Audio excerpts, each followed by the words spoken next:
লড়াইটা দ্বিগুণ হবে।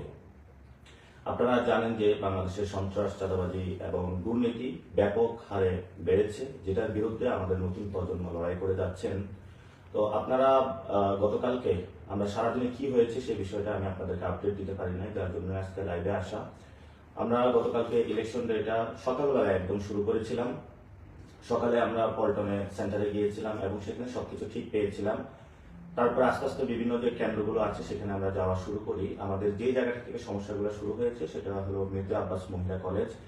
সেখানে আমরা গেলাম, যাওয়ার পরে দেখলাম অনেকগুলো মিডিয়া এবং মিডিয়াগুলোকে একসাথে করে রাখা হয়েছে যে মির্জা আব্বাস সাহেব এখানে আসবেন।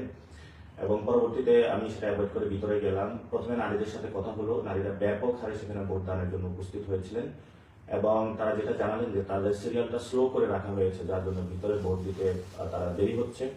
পরবর্তীতে আমরা সেখানে আমাদের যারা এজেন্ট জিজ্ঞেস করলাম আপনার কি অবস্থা, কেমন আছেন, কোনো সমস্যা আছে কিনা। উনি জানালেন যে ওনাকে 1 ঘন্টা লেট করে ঢুকতে দেওয়া হয়েছিল এবং সেই 1 ঘন্টাটা ছিল যে মির্জা আব্বাসের গুন্ডা বাহিনী তাকে 1 ঘন্টা লেট করে ঢুকতে দিয়েছিল। এটা কোনো প্রশাসনিক ব্যক্তি বা যারা ছিল তারা কিন্তু বাধাগ্রস্ত সৃষ্টি করেনি। এর পরবর্তীতে আপনারা একটা ইত্তেফাকের যে নিউজ লাইভে আপনারা দেখেছিলেন যে আমাকে অবরুদ্ধ করে রাখা হয়েছিল। প্রথমে আমি রেলওয়ে কলোনি যে স্কুলটা আছে স্কুলে ঢুকলাম। ঢোকার পরে যে আমার সাথে 2 জন তারা অ্যালাউ করেছিল প্রশাসনের জায়গা থেকে যে আপনি 2 জনকে নিয়ে ঢুকতে পারবেন কেন্দ্র পরিদর্শনে। আমি যখন ভিতরে গেলাম প্রথমেই এক ব্যক্তিকে দেখলাম, তার হাতে হলো সিল দেওয়া, অর্থাৎ সাইনটা লাগানো। তাকে জিজ্ঞেস করলাম আপনি ভোট দিয়েছেন কিনা। উনি বললেন হ্যাঁ ভোট দিয়েছি। তো আমি বললাম আপনার এখানে কাজ কি? উনি বললাম যে আমি এখানে পরিদর্শন করতেছি। আমি একটু পরে গিয়ে আরো কয়েকজনকে পেলাম যারা ভোট দিয়েছে কিন্তু হলো কেন্দ্র পাহারা দিচ্ছে, ভিতরে ধানের পক্ষে কাজ করতেছে। তো তাদেরকে বললাম, প্রিজাইডিং অফিসারকে আমি ডাকলাম। প্রিজাইডিং অফিসার আসার পরে তাকে বললাম তাদেরকে বের করে দিন। প্রিজাইডিং অফিসার চুপ করে থাকলো। এর মধ্যে ধানের শেষের যে একজন এজেন্ট আছে সেও আমার কাছে চলে আসলো। আসার পরে বলল যে আপনি এখানে ঢুকছেন কেন? আমি বললাম আমি যেহেতু প্রার্থী আমার তো পরিদর্শনের সুযোগ আছে। এবং উনি দেখলাম প্রিজাইডিং অফিসারের সাথে সব জায়গা হলো বিভিন্ন জায়গায় ঘোরাফেরা করতেছে। তো আমি প্রিজাইডিং অফিসারকে বললাম এজেন্ট তো ভিতরে থাকবে, আপনি তাকে বাইরে নিয়ে কেন ঘোরাফেরা করেন? উনি কোনো উত্তর দিতে পারলো না। তো পরবর্তীতে সেখানে আমরা পরিদর্শন করে শেষ করে যখন বের হলাম, বের হওয়ার পর আমাদের স্লেজিং বিভিন্ন কটু কথা শুরু করলো এবং একটা লোক বাহির থেকে প্রথমে বলতেছিল এতদিন সহ্য করেছি পাটোয়ারি, আর সহ্য করবো না, আজকে তোমাকে খেয়ে ফেলবো, যেটা আপনারা মিডিয়ার মাধ্যমে দেখেছেন। তো আমরা একটু সামনে আসার পরেই আমার পিছন একদম নিচ থেকে হলো লাঠি দেওয়া শুরু করলো। সেটা আমাদের সাথে যারা ছিল তারা প্রটেক্ট করলো এবং যে ব্যক্তিটা আমাকে হুমকি দিয়েছিল একটু পরে আমার মাথার মধ্যে জোড়া একটা ঘুষি মারলো এবং একটা ইট নিক্ষেপ করলো, যেটা হলো আমার পাশে যেজন ছিলেন ওনার মাথায় হলো এসে পড়লো। এবং পরবর্তীতে আর্মি আসে, আর্মি এসে আমাদের উদ্ধার করে নিয়ে আসে এবং আমরা দেখেছিলাম যে পুরো শাহজাহানপুর বিভিন্ন জায়গা থেকে ছাত্রদল, যুবদলে যারা সন্ত্রাসী ছিল সবাইকে একসাথ করে নিয়ে আসা হয়েছিল। সেখান থেকে আমরা এসে আরো অনেকগুলো কেন্দ্র পরিদর্শন করলাম, অনেক জায়গায় আমরা ভালো পেয়েছি। তো ঠিক আমরা সন্ধ্যার দিকে যখন আমাদের অফিসে আমরা চলে যাই, যাওয়ার পরে ভোট কাউন্টিং শুরু হতে থাকে, তখন আসলে আমাদের কাছে ইনফরমেশন আসা শুরু করে যে বিভিন্ন জায়গায় যারা আমাদের প্রিজাইডিং অফিসার আছেন, যে ভাইরা দায়িত্ব নিয়েছিলেন তাদেরকে হলো বিভিন্ন জায়গায় হলো সমস্যা সৃষ্টি করতেছে, যাতে ভোট কাউন্টিংটা যাতে হলো ধানের শেষে পক্ষে হলো বেশি দেওয়া শুরু করে। এবং আমরা খুঁজে নেওয়া শুরু করলাম আমাদের এই শাপলাগুলির যারা এজেন্ট ছিল তাদেরকে হুমকি দুমকি দিচ্ছে এবং বিভিন্ন জায়গায় হলো তাদেরকে হুমকি দুমকি দেওয়ার মাধ্যমে তাদেরকে মির্জা আব্বাসের বাহিনী যে আমরা টাকা পয়সা দিব, তারা জোর শুরু করলো যে ধানের শেষের পক্ষে এই জায়গাটা আপনাদের রায়টা বাড়িয়ে দিতে হবে। তারা আমাদের কাছে অভিযোগ করা শুরু করলো। আমরা বিভিন্ন জায়গায় যাওয়া শুরু করলাম এবং পরবর্তীতে খোঁজ নিয়ে দেখলাম যে কেন্দ্রভিত্তিক তারা সন্ধ্যার পরে যখন আমাদের রেজাল্টগুলো আমাদের ভালো আসা শুরু করলো, তারা একযোগে সকলগুলো কেন্দ্রে অ্যাটাক করলো। আমাদের এত বাহিনী বা এত বড় বাহিনীকে মোকাবেলা শক্তি সামর্থ্যটা ছিল না। বিভিন্ন জায়গায় তারা সন্ত্রাসীদেরকে একসাথ করলো বহিরাগত জায়গা থেকে এবং তারা প্রত্যেকটা কেন্দ্রে তারা অ্যাটাক শুরু করলো। আমাদের কাছে প্রত্যেকটা জায়গা থেকে কল আসা শুরু করলো যে আপনাদের কেন্দ্রগুলো অ্যাটাক হচ্ছে, আপনাদের এখানে এই জায়গায় প্রবলেম, ওই জায়গায় প্রবলেম। আমরা এত বেশি মেসেজ আসতেছিল, ফোন আসতেছিল, আমরা সব জায়গাটা আসলে সামাল দিতে পারি নাই। কারণ আমরা প্রত্যেকটা কেন্দ্রে 100 জন স্বেচ্ছাসেবক বাহিনী রেখেছিলাম, কিন্তু 100 জন স্বেচ্ছাসেবকের বাহিনী জায়গায় তারা 500 জন, 600 জন এবং প্রত্যেকে চিহ্নিত যারা সন্ত্রাসী ছিল তাদের নেতৃত্বে তারা কেন্দ্রগুলো অ্যাটাক শুরু করে। তো পরবর্তীতে আমরা যখন শুনতে পেলাম বিভিন্ন জায়গায় মির্জা আব্বাসের বাহিনীগুলো এবং মির্জা আব্বাসের ওয়াইফ স্বয়ং বিভিন্ন কেন্দ্রে গিয়ে তার পক্ষে যারা প্রিজাইডিং অফিসার আছে তাদেরকে হুমকি ধুমকি দেওয়া শুরু করলো। এর মধ্যে আমরা বঙ্গভবনে যে কেন্দ্রটি ছিল প্রাথমিক বিদ্যালয়, সেখানে আমরা খোঁজ নিয়ে দেখলাম যে সেখানে হলো যে জায়গাটা হলো বক্সের ভিতরে সিল না করার কথা, বাহিরে সিল দিয়েছে, তারা সেটা ইনক্লুড করতে চাচ্ছে। সেখানে আমি ম্যাজিস্ট্রেটের সাথে কথা বললাম। ম্যাজিস্ট্রেট বললো আমি চিফ রিটার্নিং যিনি আছেন, রিটার্নিং কর্মকর্তা, ওনার সাথে কথা হয়েছে। উনি আমাকে নির্দেশনা দিয়েছেন যে যাতে ব্যালটের বক্সের বাহিরে যেগুলো সিল করেছে সেগুলো ইনক্লুড করার জন্য। পরবর্তীতে বললো যে তারা, আমি প্রিজাইডিং যিনি অফিসার তাদের সাথেও সেখানে কথা বললাম, তারা বললো হ্যাঁ আমরা এরকম নির্দেশনা পেয়েছি। পরবর্তীতে আমি ডিরেক্ট ডিসি যিনি রিটার্নিং কর্মকর্তা তার অফিসে চলে যাই। অফিসে যাওয়ার পর আরো ভয়ঙ্কর সংবাদ শুনতে পেলাম, ছাত্রদল যুবদলের সন্ত্রাসীরা অ্যানেক্স বিল্ডিং এ, যেখানে প্রায় তারা 1000 ভোট জালিয়াতি করেছিল, সেখানে গিয়ে তারা সবাইকে অবরুদ্ধ করে রাখে। পরবর্তীতে আমরা এই ডিসিতে বললাম যে আপনি তাদেরকে উদ্ধার করার ব্যবস্থা করুন এবং সেখানে যারা আছেন কেন্দ্রটা রক্ষা করুন। ডিসি যখন পুলিশ এবং আর্মিকে ফোন দিল, আর্মি বললো আমি সেখানে মুভ করতে পারবো না, ভার্সিটি প্রক্টরের অনুমোদন লাগবে। তো আমরা জিজ্ঞেস করলাম তাহলে আপনি সেখানে কেন্দ্র দিয়েছেন কেন, আপনার আন্ডারে তো কেন্দ্র। পরবর্তীতে অনেক চাপাচাপি করার পরে তারা পুলিশ এবং বিজিবি পাঠিয়ে অ্যানেক্স বিল্ডিং এর সেই ব্যালট বক্সটা তারা উদ্ধার করে এবং সেটা নিয়ে আসে এবং সেখানে প্রায় 1000 ভোট আমাদেরকে কম দেখানো হয়েছে। এর মধ্যে আমরা খোঁজ পাইলাম যে স্কাটন স্কুলে হলো মির্জা আব্বাসের ওয়াইফ সেখানে গিয়ে নতুন করে আবার ভোটগুলা রিডিং করা শুরু করেছেন এবং কাউন্টিং করা শুরু করেছেন। এর মধ্যে আমাদের কাছে একটি ভয়েস রেকর্ড আসলো যে সকল প্রিজাইডিং অফিসারের প্রতি নির্দেশনা দেওয়া হয়েছে ব্যালট বক্সের বাহিরে যে সিলটা পড়েছে এটা কিন্তু নির্বাচন কমিশনের নিয়ম অনুযায়ী সে ভোটটা কাউন্ট হওয়ার কথা না, সেই জায়গাটাও প্রিজাইডিং অফিসারদের জন্য নির্দেশনা দেওয়া হয়েছে এবং উনি ছিলেন মির্জা আব্বাসের ভাগিনা আদিত্য। এটাও শুধু নয়, বিভিন্ন জায়গায় আরো অনেক জায়গায়, যেমন হলো আবুজর গিফারি কলেজ এবং শহীদ ফারুক যে স্কুল আছে সেখানে জাহাঙ্গীরের বাহিনী ও ইঞ্জিনিয়ার সুজনের যারা ছেলেপেলেরা সেখানেও তারা অ্যাটাক শুরু করলো। অন্যদিকে শান্তিবাগ প্রাইমারি স্কুলে মনার বাহিনী এবং আজিজ হাফিজের নেতৃত্ব হলো অ্যাটাক শুরু করলো। শান্তিবাগ উচ্চ বিদ্যালয়ের ফজলে রুবায়ের পাপ্পু এক্স কমিশনার আদি মগার ছেলে মিজানেরা সেখানে অ্যাটাক শুরু করলো। এবং মিলেনিয়াম যে স্কুল রয়েছে সেখানে হলো মিলেনিয়াম ইউনিভার্সিটি যে রয়েছে সেখানে মির্জা আব্বাস ও তার ছেলে গিয়ে হলো ভোট চেকিং করা শুরু করলো। অর্থাৎ প্রথমেই যখন ভোটের ফলাফলটা আসা শুরু করলো তাদের মাথা নষ্ট হয়ে গিয়েছিল। পরবর্তীতে সবগুলো কেন্দ্রে তারা অ্যাটাক শুরু করে এবং কোথাও মির্জা আব্বাস ওয়াইফ গিয়েছে, কোথাও মির্জা আব্বাস গিয়েছে, কোথাও তার ছেলে গিয়েছে, কোথাও তার ভাগিনা গিয়েছে, কোথাও যারা কমিশনার ছিল তারা গিয়েছে, কোথাও তারা যারা মাস্তান ছিল তারা গিয়েছে। এর পরবর্তীতে আমরা খোঁজ পেলাম যে আমাদের সিদ্ধেশ্বরী দুইজনকে হলো বোনকে আটক করে রাখা হয়েছে যারা এজেন্ট ছিল। পরবর্তীতে আমি হলো সেখানে যে ম্যাজিস্ট্রেট ছিলেন তার সাথে যোগাযোগ করলাম। ম্যাজিস্ট্রেট আমাকে জানালেন যে স্কাটনের অবস্থা খারাপ, আমি এটা শেষ করে তারপর হলো সিদ্ধেশ্বরীতে যাব। তো আমি বললাম যে আপনারা যদি এইভাবে করেন তাহলে তো আমাদেরকেও মাঠে নামতে হবে। তো কমিশনার যিনি ওইখানে আটক করে রাখা হয়েছে যাকে, উনি বললেন আমাকে 10টা মিনিট আপনারা সময় দেন, আমি এটা শেষ করে ওইখানে গিয়ে আমি কথা বলতেছি। তো আমরা ঠিক আছে, আমরা বললাম যে আমরা 10 মিনিট অপেক্ষা করতেছি, আমাদের বোনকে আমাদের দ্রুত উদ্ধার করতে হবে। তিনি সেখানে শেষ করে তারপরে সেখানে গিয়ে আমাদের বোনদেরকে উদ্ধার করেন। অর্থাৎ আমি যখন এই কথাগুলো বলছি, আমি গতকালকে ঠিক এই মোমেন্ট গুলা নিয়ে তখন হলো আমি ডিসি অফিসে বসে আছি, ডিসি কাউকে বলতেছেন, নির্দেশনা দিচ্ছেন কিন্তু তারাও কোনো কিছু মানতেছে না। পুলিশ পুরা প্রশাসন হলো একদিকে হেলে গিয়েছিল। আমরা যেই কমপ্লেন গুলো করছিলাম আমাদের কোনো কমপ্লেনের উত্তর দিচ্ছিল না।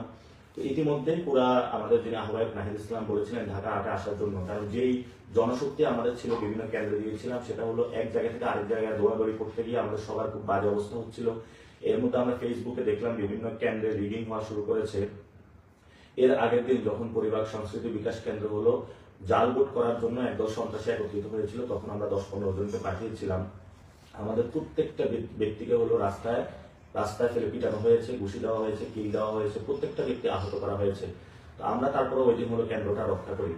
তো আমাদের ঢাকা 8-এ যে এক্সপিরিয়েন্সটা অর্জন হয়েছে সেটা হলো প্রত্যেকটা কেন্দ্র ভিত্তিক তারা হলো সন্ত্রাসীদেরকে জড়ো করেছে এবং যিনি প্রার্থী ছিলেন, প্রার্থীর যিনি ওয়াইফ ছিলেন, ভাগিনা ছিলেন, ছেলে ছিলেন, তার যে সন্ত্রাসী লালিত পালিত যে সন্ত্রাসী বাহিনী ছিলেন, প্রত্যেকে বিভিন্ন জায়গায় গিয়ে হলো কেন্দ্রগুলো দখল করেছেন এবং সেগুলো তাদের ম্যানিপুলেট করে তাদের ফেভারে নিয়ে যাওয়ার চেষ্টা করেছেন।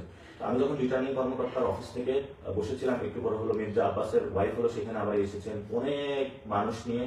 আমার কাছে সবাই কল করতেছিল ঢাকা শহরে আপনারা যারা ভোট দিয়েছেন যে আমরা কি আসবো কিনা। আমি সবাইকে বলেছি না আসার জন্য, বিকজ দ্যাট ওইখানে বড় ধরনের একটা রক্তারক্তি পরিস্থিতি সৃষ্টি হতো এবং সেটা আমি চাই না যে একটি শান্তি সুষ্ঠু যে নির্বাচন বাংলাদেশে হতে যাচ্ছিল, যেটা আমরা প্রস্তুতি নিয়ে রেখেছি যাতে আমরা যে কোনো মূল্যে একটি সুস্থ এবং সুন্দর নির্বাচন যাতে বাংলাদেশের মানুষকে উপহার দিতে পারি, সেটা আমরা কিন্তু নষ্ট করতে চাইনি এবং ভোট গণনা বিভিন্ন জায়গায় যেটা হচ্ছিল সেটাও আমরা নষ্ট করতে চাইনি। পরে নাহিদ ইসলাম যখন আমাদের এই কেন্দ্রে এসেছিলেন, নাহিদ ইসলামের কেন্দ্রে অর্থাৎ আসনে, সেখানেও আবার এই সন্ত্রাসীরা অ্যাটাক শুরু করে, সেখানে উনি চলে গিয়েছিলেন। অর্থাৎ প্রত্যেকটা জায়গায় এক জায়গায় তারা হামলা শুরু করে। ওইদিকে হলো আমিরের জামায়াতের যে কেন্দ্র আছে সেখানেও তারা এক জায়গায় হামলা শুরু করে। তো আজকের যে পরিস্থিতি আমরা দেখছি যে বিভিন্ন জায়গায় তারা সন্ত্রাসী অ্যাটাক শুরু করেছে, এটা নির্বাচনের আগের দিনও তারা করেছে, গতকালকেও করেছে, আজকেও করেছে। আমরা কিন্তু নতুন বাংলাদেশে এই ধরনের সন্ত্রাসী অ্যাক্টিভিটিস চাইনি, এবং ভবিষ্যতে যদি এই ধরনের সন্ত্রাসী কর্মকাণ্ড চালানো হয় তাহলে হাসিনা আমলে যে পরিণত হয়েছিল আমাদের ভবিষ্যতে সেই ধরনের প্রস্তুতি নিতে হবে। তো গতকালকে যখন আমি ভোট কেন্দ্রগুলো ঘুরছিলাম সেখানে অনেক ভোটারদের সাথে আমার কথা হয়েছে, মেয়ে ভোটাররা আসছে, তারা ভোট দিচ্ছিল, উচ্ছ্বাস প্রকাশ করতেছিল, অনেক ক্যান্সারের রোগী তারা ভোট দিতে এসেছিল, আমাকে অনেক অসুস্থ মানুষ এসেছিল যারা ভোট দিচ্ছিল। তো আপনাদের প্রতি অসংখ্য ভালোবাসা, এবং আপনারা যেভাবে আমাকে অ্যাকসেপ্ট করে নিয়েছেন, এটা বাংলাদেশে একটা নজিরবিহীন ঘটনা। আমি সবাইকে আপনাদের আমার অন্তরের অন্তঃস্থল থেকে আপনাদেরকে ভালোবাসা এবং মোবারক জানাচ্ছি। আপনারা নতুন বাংলাদেশে যে লড়াইটা শুরু করেছেন সেই লড়াইয়ে আমরা ঐক্যবদ্ধভাবে ঐক্যজোট হয়েছি, এবং নতুনভাবে আমরা এই লড়াইটা আরো দ্বিগুণ গতিতে শানিত করবো, যাতে নতুন বাংলাদেশ আমরা গঠন করতে পারবো। আপনারা আমাদেরকে প্রশ্ন করেছেন যে আমরা যেহেতু নির্বাচন এই পর্যায়ে চলে এসেছি, রিগিং এর মাধ্যমে আমাদেরকে হারিয়ে দেওয়া হয়েছে, যেখানে আমরা জয় লাভ করেছি, তাহলে আমাদের প্রস্তুতিটা কেমন হবে, নতুন বাংলাদেশ আমরা কিভাবে গঠন করব। সেখানে আপনাদের একটা বিষয় খুবই আমি স্পেসিফিকলি স্পষ্ট করতে চাই, সেটা হলো বাংলাদেশের পলিটিক্যাল ফাইন্যান্সিং যে সিস্টেম, অর্থাৎ দলগুলো যেভাবে পলিটিক্যাল ফাইন্যান্সিং করে থাকে, এটা যদি আমরা এই দুর্বৃত্তায়ন যদি ভাঙতে না পারি তাহলে বাংলাদেশের সুস্থ ধারা রাজনীতি আমরা ফিরিয়ে নিয়ে আসতে পারবো না। অর্থাৎ আপনি গুলিস্তানে চাঁদাবাজি করেন, সেই টাকা আস্তে আস্তে গুলশান পর্যন্ত, অফিস পর্যন্ত চলে যায়, এবং সেই টাকা দিয়ে পুরো বাংলাদেশে বিভিন্ন জায়গায় চাঁদাবাজি, সন্ত্রাসী, মাস্তানির এই টাকাগুলো দিয়ে রাজনৈতিক দলগুলো পরিচালিত হয়ে থাকে। এই পরিচালনা যদি হয়ে থাকে তাহলে ভবিষ্যৎ বাংলাদেশে সেই গুন্ডা মাস্তানদের রাজনীতিটা এস্টাবলিশ হবে। আজকেও আমার বাসার সামনে বিএনপি যারা ছিল তারা ঘোরাফেরা করেছে, অর্থাৎ টাকা দিয়ে তাদেরকে লালন পালন করা হয়। এবং গতকালকে আমাদের রমনাতে 2 জনকে আহত করা হয়েছে, আজকেও 2 জনকে আহত করা হয়েছে। যারা এখানে আমাদের ক্যাম্পেইনে যুক্ত হয়েছিলেন তাদেরকে দোকান থেকে তুলে নেওয়া হচ্ছে, এবং গিয়ে বলা হচ্ছে যে আমাদের 10 লাখ টাকা দাও, তাহলে আমাদের ছেলেদেরকে নিবৃত্ত করা হবে, তোমার দোকানে ভাঙচুর করা হবে না, আদারওয়াইজ তোমার দোকান ভাঙচুর করে আমরা শেষ করে দিব। আমরা এই পরিস্থিতির মধ্য দিয়ে যাচ্ছি। আজকে আমাদের সদস্য সচিব আক্তার হোসেনের ওইখানে হামলা হয়েছে, সার্জিসের এখানে হামলা হয়েছে, বিভিন্ন জায়গায় হামলা হচ্ছে। তো হামলা মামলার মধ্য দিয়ে আমরা চলছি। হাসিনা আমলে আমাদের এই অবস্থার মধ্য দিয়ে গিয়েছিলাম, এখন তারেক রহমানের যে বাংলাদেশ, সেখানেও আমরা এই পরিস্থিতির মধ্য দিয়ে যাচ্ছি। তো নতুন বাংলাদেশে যেটা আমরা বলতে চাচ্ছি যে আমরা লড়াইটা দ্বিগুণ করবো। নাসিরুদ্দিন যেভাবে আপনাদের দোকানে গিয়ে চা খেয়েছেন, আপনাদের বাসায় গিয়েছেন, আপনাদের সাথে ক্যাম্পেইন করেছেন, আলোচনা করেছেন, নতুন বাংলাদেশে গঠনের স্বপ্নগুলো বলেছেন, ঠিক তেমনি ভাবে আপনারা আমাকে সেভাবে পাবেন। মসজিদগুলোতে নামাজে পাবেন, মা বোনদের সাথে আড্ডায় পাবেন, এবং রাস্তার পাশে যে দোকানে চায়ের টেবিল, সে চায়ের টেবিলে আড্ডায় পাবেন, যেখানে আমরা নতুন বাংলাদেশের স্বপ্নগুলো বুনবো। এবং ঢাকা 8-এ আমি বলেছিলাম যে চাঁদাবাজ, সন্ত্রাস এবং দুর্নীতির বিরুদ্ধে আমাদের লড়াইটা চলবে। ইনশাআল্লাহ আমাদের লড়াইটা চলবে, আমাদের লড়াই কোনোভাবেই বন্ধ করা যাবে না। আপনারা সবাই যে যার জায়গা থেকে মোবাইলগুলো প্রস্তুত রাখবেন। যদি কোনো ভাইকে আহত করা হয় বা কোনো আনইউজুয়াল আপনারা অ্যাক্টিভিটিস গুলো দেখেন, সেই অ্যাক্টিভিটিস গুলোর বিরুদ্ধে আপনারা সেখানে প্রতিবাদ জারি রাখবেন। কিন্তু আমার যে একটা এক্সপিরিয়েন্স, ইনকিলাব মঞ্চ যখন আন্দোলন ডাক দিয়েছিল, সেখানে শেষ দিন আমি রাজু ভাস্কর্যে সবাইকে গিয়ে নিয়ে বসেছিলাম, কারণ আমাদের যেই জনশক্তি ছিল সেটা দিয়ে যদি পুলিশের সাথে আমরা সেখানে মারামারিতে যেতাম, এটা কিন্তু আমাদের ঠিক হতো না, কারণ পুলিশ খুবই ব্রুটাল ওয়েতে আমাদের উপরে অ্যাটাক করেছিল। এবং সবাইকে আমি তখন যারা বিভিন্ন জায়গায় আটকে গিয়েছিল সবাইকে নিরাপদ করে বাড়িতে পাঠিয়ে দেওয়া হয়েছিল। আমি ইনকিলাব মঞ্চের জাবেরের সাথে কথা বলেছিলাম, জুমার সাথে কথা বলেছিলাম, তারা যে দিক নির্দেশনা দিয়েছিল সেটাই আমরা পালন করেছিলাম। তো গতকালকে যদি সবাই আমরা ফিল্ডে আসতাম, সেই ধরনের একটি রক্তক্ষয়ী সংঘর্ষ বাংলাদেশের অভ্যুদয় করতো, যেটা আমি কখনোই চাইনি। কারণ আমরা যারা তরুণরা রয়েছে, আমরা নতুন একটি বাংলাদেশ চাই, যে বাংলাদেশে আমরা কোনো সন্ত্রাসী, রক্তপাত, হানাহানি, রাহাজানি আমরা চাই না। এখানে আমরা সুন্দরভাবে বসবাস করতে চাই, প্রত্যেকের নিরাপত্তা দিতে চাই, প্রত্যেকের সাথে ভালোবাসার সহিত বসবাস করতে চাই। তো আমরা ঢাকা 8-এ যে বিষয়টি করব সেটা হলো আমাদের যে 8 দফা ইস্তেহার দেওয়া হয়েছে শহীদ ওসমান হাদি ভাইয়ের হত্যার বিচার, সেই বিচার নিয়ে আমরা মাঠে অ্যাক্টিভিটি চালাবো এবং আমরা ভোকাল থাকবো। আপনারা দেখেছিলেন যখন ইনকিলাব মঞ্চ মাঠে নেমেছিল তখন বলা হয়েছিল যে ইলেকশন বানচাল করার জন্য। এখন তো ইলেকশন হয়েছে, তাহলে এখন কেন শহীদ ওসমান হাদি ভাইয়ের হত্যাকাণ্ডের বিচার নিয়ে কথা বলছে না তারা? আমি তারেক রহমানের প্রতি অনুরোধ জানাবো, আপনি যে প্রথম যে ভাষণটা দিবেন সেই ভাষণে অবশ্যই শহীদ ওসমান হাদি ভাইয়ের হত্যাকাণ্ডের বিচারের নিয়ে আপনার প্রতিশ্রুতি থাকতে হবে। সাথে সাথে বাংলাদেশের সন্ত্রাস, চাঁদাবাজি, দখলদারিত্ব, মাস্তানির যে রাজনীতি চলছে সেটার বিরুদ্ধে স্টেটমেন্ট থাকতে হবে। কারণ আপনি বলেছিলেন আপনি নতুন বাংলাদেশ গঠন করতে চান। আপনারা জানেন যে আমাদের ঢাকা মেডিকেল থেকে বিভিন্ন জায়গায় স্বাস্থ্য ব্যবস্থা ভেঙে পড়েছে, যার কারণে আমাদের ইন্ডিয়াতে যেতে হয়। তো সেই জায়গায় যদি আমরা নতুনভাবে বাংলাদেশের স্বাস্থ্য ব্যবস্থা গড়ে তুলতে পারি, তাহলে হয়তো বা বিদেশি যারা দেশগুলো রয়েছে সেখানে আমাদের শরণাপন্ন হতে হবে না। আপনারা জানেন অনেক আমাদের আহত ভাই হয়েছিল, যাদেরকে আমরা বাংলাদেশে চিকিৎসা দিতে পারি না, বিদেশে পাঠাতে হয়েছিল। তো বাংলাদেশে যদি চিকিৎসা ব্যবস্থা উন্নত থাকতো, অনেক ভাইকে আমরা রক্ষা করতে পারতাম। আমরা সেখানে শিক্ষার কথা বলেছি, যেখানে বিকারুন্নেসা, সিদ্ধেশ্বরী, বিভিন্ন স্কুল কলেজগুলোতে শিক্ষা বাণিজ্য হয়, সেই ভর্তি বাণিজ্য আমরা বন্ধ করার কথা বলেছি। আমাদের সেই লড়াইগুলো চলমান থাকে, যেখানে ভর্তি বাণিজ্য হবে সেখানে আমরা যাব। যেখানে সন্ত্রাস হবে সেখানে আমরা যাবো, দখলদারিত্ব চাঁদাবাজি হবে সেখানে আমরা যাব এবং আমাদের প্রতিবাদগুলো জারি রাখবো। আমরা প্রতিবাদ থেকে এক চুলো ইনশাআল্লাহ সরবো না, কারণ এই নাসিরউদ্দিন পাটোয়ারি যতদিন জীবিত থাকবে ততদিন দ্বিগুণ শক্তিতে চাঁদাবাজি, সন্ত্রাস এবং দখলদারিত্বের বিরুদ্ধে তার লড়াইটা চালিয়ে যাবে। সবাই আপনারা পাশে থাকবেন। যদি সবাই পাশে থাকেন, আমরা সবাই একসাথে ঐক্যবদ্ধভাবে নতুন বাংলাদেশ গঠন করতে পারি, তাহলে ভারতীয় আধিপত্যবাদ থেকে আমরা মুক্তি পাবো এবং আমাদের যারা নারী সমাজ রয়েছে তাদের জন্য নতুন একটি বাংলাদেশ গঠন করতে পারবো, আলেম ওলামাদের জন্য একটি নতুন বাংলাদেশ গঠন করতে পারবো।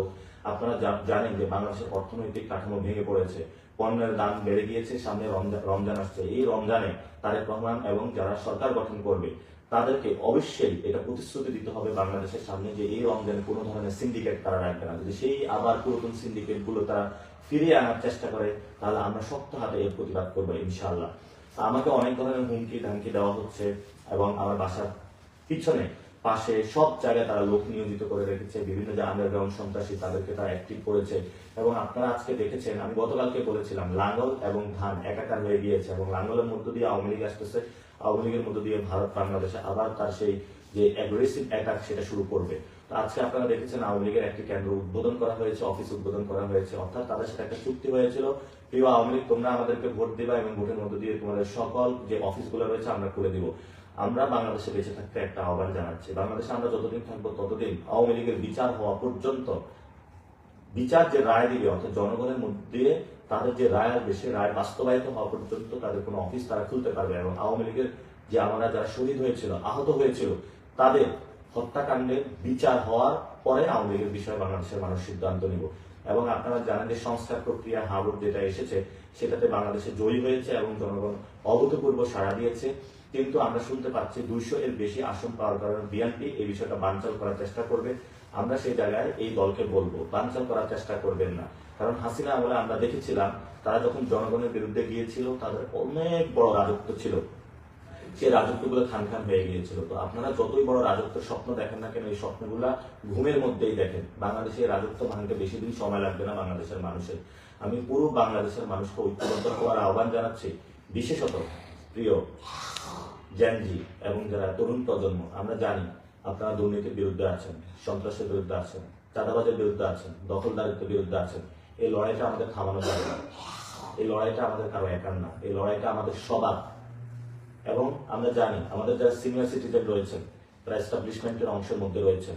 এই নির্বাচনটা ছিল ওল্ড ভার্সেস নিউ, অর্থাৎ এস্টাবলিশমেন্টে যারা রয়েছেন তারা নতুনদেরকে মানতে পারে নাই। সেখানে নির্বাচন যে প্রক্রিয়া এটা একটা আই ওয়াশিং লোক দেখানো কাজ করা হয়েছে, যেখানে বড় ধরনের ইঞ্জিনিয়ারিং করা হয়েছে, সেগুলো দেশবাসীর সামনে স্পষ্ট, আপনাদের সামনে স্পষ্ট। সেই জায়গা থেকে আমরা বলবো নতুন বাংলাদেশে এই নির্বাচন প্রক্রিয়া ঠিক করতে হবে, যে নির্বাচন প্রক্রিয়ার মধ্য দিয়ে যারা বিজয়ী তারাই সত্যিকার অর্থে বিজয়ী হবে। পেশি শক্তির রাজনীতি থেকে বেরিয়ে আসবো, আমরা দখলদারিত্বের রাজনীতি থেকে বেরিয়ে আসবো এবং সন্ত্রাসীর যে রাজনীতি সেটা থেকে আমরা বেরিয়ে আসে নতুন একটি বাংলাদেশে ইনশাল্লাহ সবাই যোগ দিব। আপনারা সবাই ঐক্যবদ্ধ থাকবেন। বিশেষত প্রিয় মা এবং বোনেরা, আপনারা অনেক কষ্ট করেছেন, অনেকে মেহেদি উৎসব করেছেন, অনেকে রোজা রেখেছেন, অনেকে নফল নামাজ পড়েছেন। প্রিয় বাবারা, আপনারা অনেকে কান্না করেছেন জায়নামাজে, আপনারা অনেকে রোজা রেখেছেন। আমি এই ঋণ কখনো আপনাদের শোধ করতে পারবো না, আমি শুধু একটা বিষয় দিয়ে শোধ করবো। আমি আপনারা যেই লড়াইয়ে আমাকে সহযোগিতা করেছেন সেই লড়াইটা ইনশাল্লাহ আমি চালিয়ে যাব। আপনারা যেভাবে মসজিদের বারান্দা আমাকে পেয়েছেন সেভাবেই পাবেন, রাজপথে যেভাবে স্লোগানে পেয়েছেন সেভাবেই পাবেন, যেভাবে ক্যাম্পেইনে অন্যায়ের বিরুদ্ধে আমাকে পেয়েছেন সেভাবেই পাবেন। যারা সন্ত্রাস, চাঁদাবাজি এবং দখলদারিত্ব করেও ইলেকশন ইঞ্জিনিয়ারিং মধ্যে মাসল পাওয়ারের মাধ্যমে সংসদে যাচ্ছে, আমরা ভবিষ্যৎ বাংলাদেশে তাদেরকেও দেখে নিব। উসমান হাদি ভাই বলে গিয়েছিলেন তাদের গুম হারাম করে দেওয়ার জন্য আমরা সত্যিকার অর্থে তাদের গুম হারাম করে দিব এবং নতুন বাংলাদেশ গঠন করব।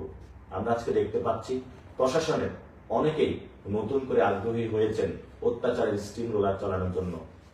প্রিয় ভাই, আমরা আপনাদেরকে বলবো, আপনাদের দেখেছেন কত নির্যাতনের মধ্য দিয়ে আমরা গিয়েছি। আর নয় নির্যাতন, জল কামান, লাঠির বাড়ি, এবার দ্বিগুণ গতিতে আমরা ফেরত দেব। প্রশাসনের বাইরেকে আমরা বলবো, এই কল্পনা ভুলেও করবেন না যে নতুন বাংলাদেশের তরুণ প্রজন্মের পিঠের মধ্যে আঘাত করে তাদের রক্তাক্ত করে আপনারা পার পেয়ে যাবেন। আমরা পুলিশ সংস্কারের কথা বলেছি, আপনাদের বিচার এখনো হয়নি। বিচার প্রক্রিয়ার মধ্য দিয়ে প্রত্যেকটা হত্যাকাণ্ডের বিচার প্রক্রিয়ার মধ্য দিয়ে যাবে। আওয়ামী লীগের উদ্দেশ্য বলবো, অনেক ষড়যন্ত্র করেছে দিল্লিতে বসে বসে, বাংলাদেশের মানুষ এই ষড়যন্ত্রের জবাব দিয়েছে।